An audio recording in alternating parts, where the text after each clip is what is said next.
It is all too common for corporate partnerships with nonprofit or community-based organizations to lean into one of a few common approaches. These common approaches include giving grant money, so providing grants for formal programming, volunteering or tabling at events. Volunteering can include board service with a particular nonprofit or community organization, or sponsorships. These approaches are common and they all have their place and purpose. That's why they're utilized.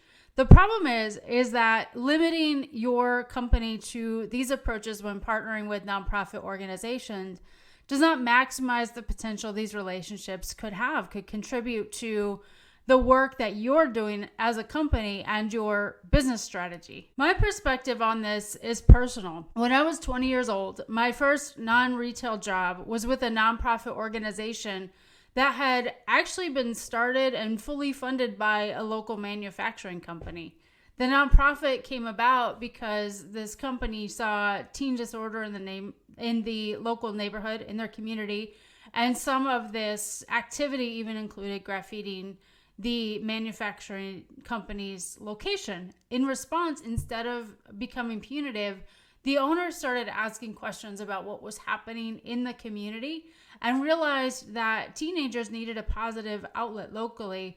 And so what the leadership at this company actually decided to do was start an after-school program inside the local schools and then bring kids on site to do career development and early training in engineering. It was a really unique model. And I was really privileged to be part of it. And I didn't realize at 20 years old what the power of this type of model really was until later in my career. I did many things, but then I also spent a number of years working inside the credit union industry. And the credit union industry is an interesting hybrid of for-profit and nonprofit activity. And in those roles, I got the opportunity to see credit unions implementing very unique models around engaging with those community-based organizations that were true nonprofits. And that looked like all kinds of different strategies and approaches. But in that industry, some of the best ones were truly going beyond the grant and sponsorship approach. So these experiences gave me a holistic perspective around the potential that can be possible when companies decide to engage with local community-based organizations beyond the traditional grant-making and volunteering types of activities. That potential is real. Sometimes it's measured, sometimes it's not formally measured, but it's still there either way. There was a recently published article by the Harvard Business Review that I wanted to talk briefly about today. That article is titled "Treat Nonprofits as Partners, Not Just as Philanthropic Recipients." And I will link the citation to that article in the comments so that you can read it for yourself, because it's a really good article. The article itself discusses the ways that nonprofits and community-based organizations are underutilized in the corporate or more formal business setting when organizations think about their community engagement programs and efforts. Here's what the article says briefly, but like I said, go read the full article itself because it has some really good perspective around ways that companies can work better with the nonprofits and service-based organizations in their community and why it's important to do so. First, nonprofits are part of the local ecosystem, and they commonly have relationships with government administrators, with government officials, with elected representatives, and with influencers in the community. And by influencers, I don't mean the social media type of influencers that we commonly hear about, but those quiet influencers that create change in a neighborhood, that when you're in community type of work, everybody says, go talk to this person before you do something, or go talk to this person, they'll connect you to the right person. Nonprofits are often hubs where all of those relationships are held. They can be a leverage point in your own organization's strategy as a company. Secondly, nonprofits can also be sort of a source of market research because they work with people with unmet needs in a particular community. Two strong examples of this are healthcare-based nonprofits and CDFIs. Both of those types of organizations understand where needs are not getting met for different populations, and they can provide a tremendous amount of insight as to what solutions are are missing in that community, and particularly locally.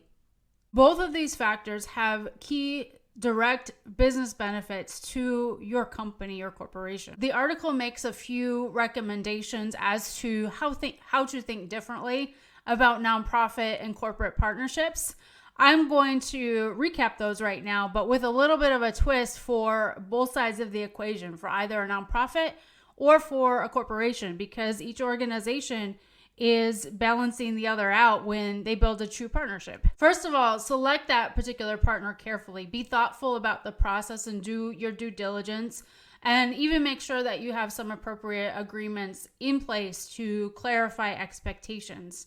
Nothing is worse when there are mismanaged or mismet expectations and one party has expectations of the other that the other truly can't fulfill, that were not discussed in the beginning. Just because an organization is a nonprofit doesn't mean you don't need to ask questions to understand their capacity. And just because a corporation appears to have resources and an interest in the work that a nonprofit is doing doesn't mean that particular nonprofit should just be excited about the opportunity and ask some hard questions as well about the commitment of the organization to continuing the work when circumstances change or when a scenario becomes different around that company's business priorities. Ending partnerships can be difficult. That can create friction in communities, and that is not an end result that you want of a partnership. Second, recognize different levels of resources within each organizational type. I think we all know some of this intuitively, but sometimes people work in one type or the other their entire career. So somebody working in the nonprofit sector may have spent their entire time in the nonprofit sector, whereas somebody working in a corporate environment may only have worked in corporate environments. And so sometimes we come with preconceived ideas about what an organization does or does not have to offer just based on the organizational structure and how we perceive that organization's size. Recognize that there are different levels of complexity within various organizations and different levels of resources. For a nonprofit, that may mean that the corporate partner may be moving a little bit slower than you would like as a smaller organization because there are more layers of approval involved in a decision. Or a nonprofit may actually be really stretched with their caseload because of an environmental circumstance and may not be getting back to you as quickly as a large organization because their entire team is dedicated to something that's happening in the organization. So be conscious of the needs and demands of the organization that you're partnering with. And then third, reputation risk can go both ways for either organization. And this relates to point number one, where I stated, choose your partner very carefully, because when circumstances change or if a project has to end or something goes wrong, we're actually seeing this right now culturally quite a bit as the current government administration has made changes to requirements around diversity, equity, and inclusion. And a lot of corporations are making business decisions around shifting their language or shifting their priorities there. That's another conversation.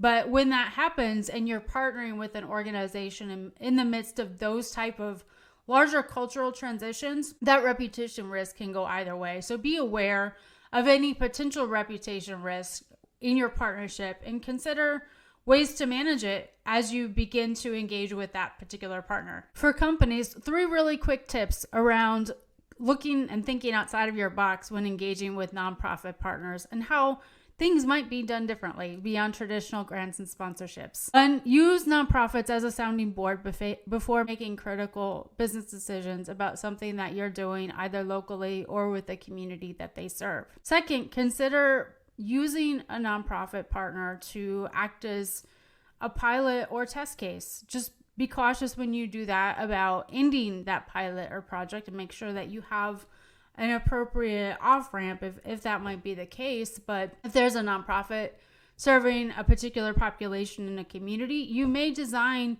something that you're offering for that nonprofit specifically to get a sense of whether it's a useful tool for a community with unmet needs or whether there's less merit in the idea or more merit in the idea than you originally thought. And then third, as a company, create or bring in an advisory board of representatives from local nonprofits or from the people that they serve who have a meaningful say in your organization. They can provide real strategic insights to your business. And for nonprofits that are watching this, a word of recommendation. First, just check your own assumptions about corporations. Sometimes we tend to think of corporations as over-resourced, having more resources than they actually do, whereas a team involved in community engagement may also be a small, limited team, or there may be other business challenges that are creating a constraint on resources for that organization. Just because a company is large doesn't mean that they don't have constraints and business decisions to make.